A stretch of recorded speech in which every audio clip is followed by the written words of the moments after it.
اهلا بيكم في قناتي. انا اسراء، أم متزوجة ومشغولة بين روتين البيت والاطفال. هنا هشارك معاكم لحظات من يومي من تنظيم البيت لطبخات سريعة واوجات حلوة مع اولادي.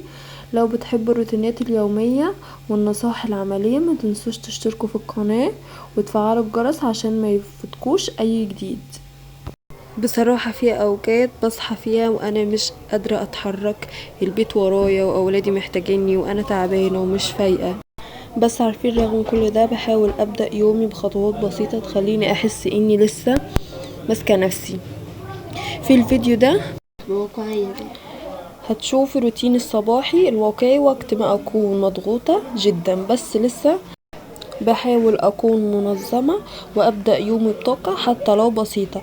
اول حاجة ببدأ فيها هي السرير، ممكن تكون حاجة صغيرة بس اشوف السرير منظم بحس ان في حاجة اتحققت وده بيشجعني اكمل.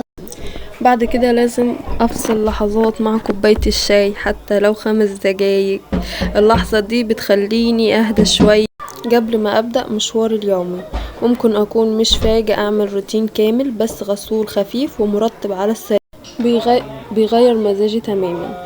بعدين ببص حواليا بحدد الحاجات اللي لازم تتعمل النهاردة، مش لازم اعمل كل حاجة بس اهم حاجة ابدأ خطوة بخطوة الامور بتتظبط. حتى لو المطبخ مكركب او في غسيل كتير بحاول ابدأ بالاسهل عليا وبقول لنفسي خطوة النهاردة احسن من ولا خطوة.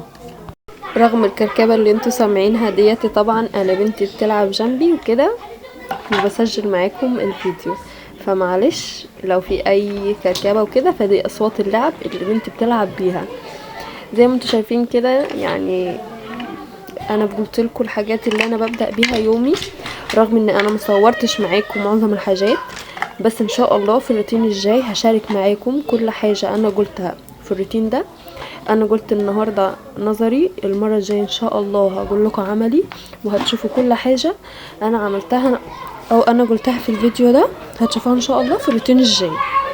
المهم برضو زي ما انتوا شايفين كده الركنة عندي برضو كانت مش احسن حاجة، ودي كانت من المهام بتاعتي بتاعت النهاردة، اللي هو انا خلاص انا مظبطة من قبل ما اقوم، ان هو من تاني يوم من قبلها بيوم ان انا هقوم الركنة دي هتتنضف تنظيف عميقة، علشان انا اصلا ما عملتهاش من ايام، يعني انا كنت منظفاها قبل رمضان، في رمضان ما نظفتهاش عشان كان عندي ظروف، وفي العيد ما نظفتهاش، يعني لحد الان ما كنتش منظفاها فكانت وسخة جدا وفيها بقع كتير.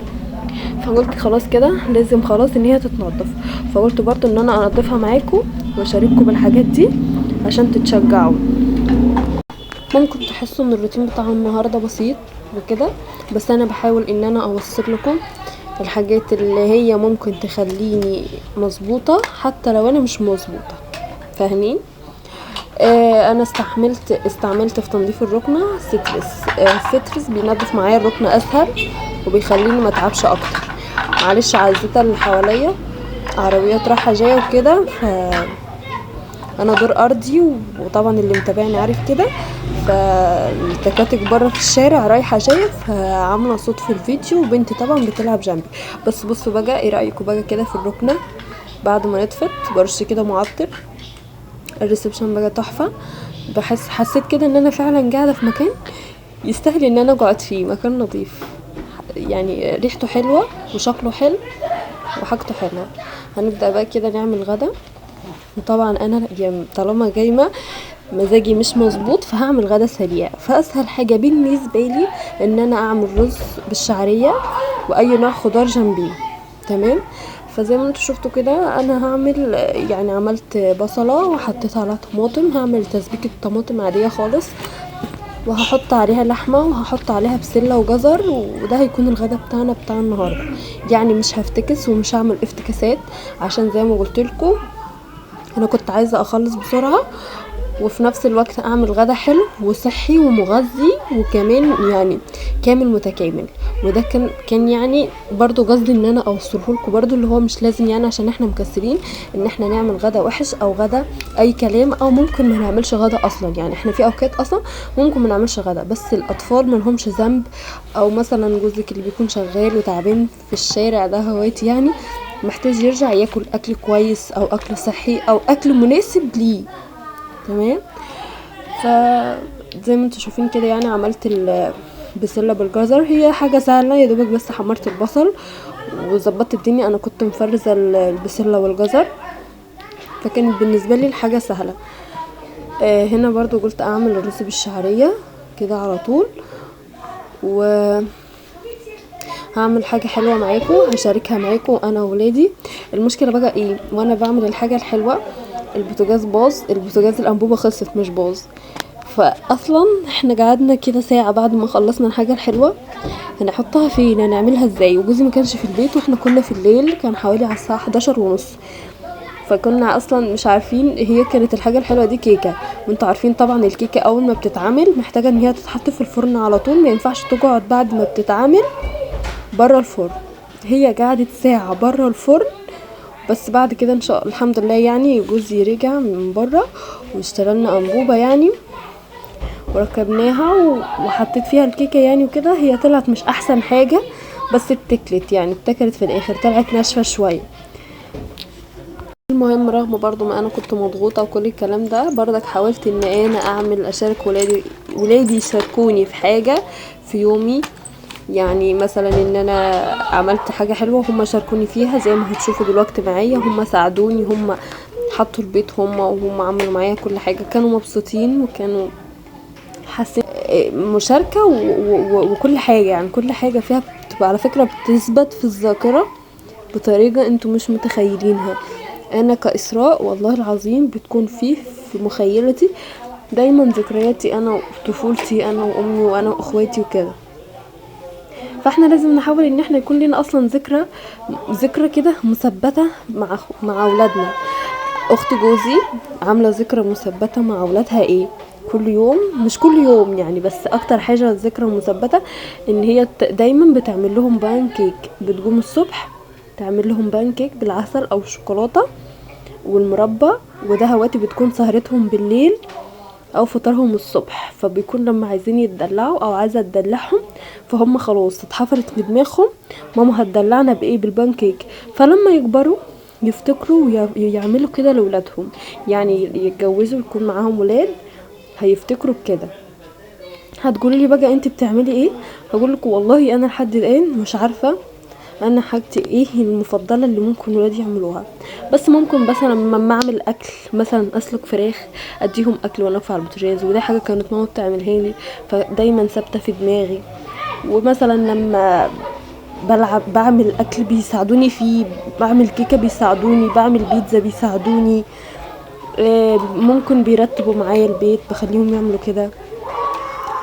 بعمل ايه كمان، يعني في حاجات كده بحاول ان انا اشاركهم معاهم فيها، بلعب معاهم يعني بنحاول ان احنا ايه نمشي الدنيا مع بعض. هنا كان الاكل خلص زي ما انتم شايفين، وبغرف كده الاكل معاكم يعني عشان اصلا محدش اتغدى غير انا وجوزي واختي عشان ولادي كانوا نايمين. فاتغدينا صح، اختي عندي، وهقول لكم اختي عندي ليه ان شاء الله، بس مش عارفه في الفيديو الجاي او الفيديو اللي بعده هعرفكم اختي عندي ليه. المهم ايه رايكم في اكل صحي وسريع وسهل. حاسه ان انا بسجل لكم وانا في المترو، مش عارفه ليه، من كتر ما في يعني ايه زيطه عربيات وكده. والله يعني حسوا ان انتوا في المترو كده، وعيشوا معايا اللحظه، عيشوا معايا اللحظه يا ولاد. لو مشتركتش في القناه لحد دلوقتي انزلي اشتركي في القناه، فعلي زر الجرس، واكتبي لي كومنت حلو. وهنا هنبدأ بالكيكة المشؤومة. حطيت كوباية سكر وكوباية الا ربع زيت، وهحط رشة فانيليا صغننة، وهحط 3 بيضات. بس طبعا انا هحط واحدة وايوب هيحط واحدة ومنى هتحط واحدة، مش انا هحطهم كلهم. هتشوف الايادي الصغيرة بتشاركنا دلوقتي اهي. المهم طبعا هحط برضو لبن، انا خليت شوية لبن عشان كنا هنعمل بيهم كده حبة كيكة بالشوكولاتة صغنون خالص كده في الميكروويف، اللي هي كيكة الفنجان، علشان عندنا حد ما بيحبش كيكة الفانيليا. وهضرب كل الكلام اللي انا قلت عليه ده في الخلاط لحد ما يختفي السكر تماما. وبعد كده هاخد اللي انا عملته ده كله هحطه في الطبق وهحط الدقيق، هزود دقيق واحدة بواحدة وهقلب، هحاول ان انا اقلب كده كويس علشان يعني كل المكونات تختلط ببعض. هنا طبعا البيضة نص هجيه في البتاع ده بتاع الخلاط، والنص التاني وجع برا، والجسر هو اللي نزل في الخلاط برضو، يعني كل حاجة نزلت في الخلاط الا البيضة. بس عادي فداية مقدر الله ما شاء فعل، وهنكمل على هذا الحال رغم كل الظروف، هنكمل برضو. مفيش حاجة هتمنعنا ان احنا منكملش ونخلص الكيكة المشؤومة. حرفيا هي كيكة مشؤومة، كل حاجة فيها كانت بتتعمل كده، اللي هو هنعمل كيكة عشان نتعشى بيها، مش مهم تطلع حلوة ولا وحشة. لو كنا حطينا ملح مكان السكر كنا هناكلها برضو عادي. قدرنا كتير يا حلوين، ما شاركناش مع بعض في فيديوهات، فقلت اشارككم كده بالفيديو ده وتاخدوا منه ان شاء الله طاقة ايجابية وفكوكم من الطاقة السلبية. يعني انا حاولت ان انا اخلي حتى لو في طاقة سلبية تتحول الى ايجابية. المهم حاولوا على قد ما تقدروا ان انتوا تخلي الفيديو ده لو يوصل لاكتر ناس اكتر، باشتراككم في القناة طبعا وتفعيل الجرس وكل الكلام ده، علشان يعني انا بكون مبسوطة لما انتوا بتعملوا كده بصراحة، يعني بتحسسوني ان انا عملت حاجة مفيدة، فاهمين؟ فبتمنى يعني ان انتوا تساعدوني في حاجة زي كده، ان انتوا تحطي لايك، تكتبي لي كومنت حلو كده، تقولي لي مثلا على حاجة فيه، فاهمين كده يعني. طبعا من اهم الحاجات الالتزام بالصلاة، قراءة ورد القرآن، حتى لو ما كنتش بتقرأي حاولي ان انت تقرأي، ولو مش ملتزمة حاولي ان انت تلتزمي، ولو اصلا ممكن تقرأي آية واحدة في اليوم او تسمعي قرآن، يعني تشغلي قرآن كده في يومك اول ما تقومي الصبح. حاولي ان انت لو مش بتصحي الصبح بدري تصحي الصبح بدري. على فكرة انا بحاول لو ما بصحاش بدري بصحى يوم بدري يوم اخري وهكذا. والفترة اللي فاتت اصلا انا ولادي كانوا تعبانين، فما كنتش عارفة ان انا انام بدري اقوم، يعني انا خلاص ظبطت يومي، كنت بحاول ان انا اقوم على الساعة 9. انا بالنسبة لي كانت الساعة 9 دي حلوة جدا، عشان انا كنت بقوم الساعة 3 العصر، فان انا قمت الساعة 9 اسبوع كده كنت بقوم الساعة 9. بعد كده ايوب تعب ومنى تعبت ورجعنا من تاني يبوظ، فبحاول تاني ارجع ان انا اظبط يومي، بحاول يعني اظبط الدنيا اكتر من الاول يعني. المهم احنا بنحاول وبنسيب الباقي على الله، وطبعا ربنا هو اللي بيقوينا وهو اللي بيساعدنا، واحنا بنعمل اللي علينا وبس كده. في ولاد بيلعبوا كورة تحت الشباك عندي، وانا بسجل لكم الفيديو تحت الشباك، فعاملين زيطة رهيبة بمعنى الكلمة. اصلا كان في واحد اصلا كل ما هم بيجي يلعبوا كورة بيتخانق معاهم وبيمشيهم، مش عارفة النهاردة متخانقش معاهم ليه، حاسة ان انا بسجل فيديو فقال لا مش همشيهم خليهم كده يغلسوا عليها. والله انا مش عارفة، هو باين بيمشيهم وهو مش عارفة، انا سامعة صوت ان هو بيتخانق معاهم، مش عارفة بقى بيمشيهم ولا لا. والحمد لله تمت العملية بنجاح، الكيكة خلصت والولاد مشيوا من الشارع والانبوبة كمان خلصت، وانا دلوقتي هحط افضل الكيكة في الصينية ساعة لحد ما الانبوبة تركب، ونسخن البوتاجاز علشان نحط الكيكة في التلاجة، وهتشوفوها طبعا وهي طالعه. هي كانت حلوه والله، ما كانتش وحشه بصراحه يعني عشان ما اكدبش، هي كانت حلوه واتاكلت، ما فيش حاجه فيها اترمت والحمد لله يعني ان احنا اصلا يعني اتعشينا منها وفطرنا منها، يعني حاجه حلوه برضو. المهم طبعا اي واحده عايزه تتعلم طريقة عمل الكيك اوعي تاخدي مني الطريقة دي، انصحك اختي لاختها، علشان الطريقة دي هي اي نعم فيها كل حاجة ناجحة وكل حاجة مظبوطة وزي ما بعملها كل مرة، بس هي اللي بهدلت الدنيا مني هي بس الانبوبة والله، لكن غير كده هتطلع معاكي تحفة وجميلة وعسل وسكر وشربات كمان.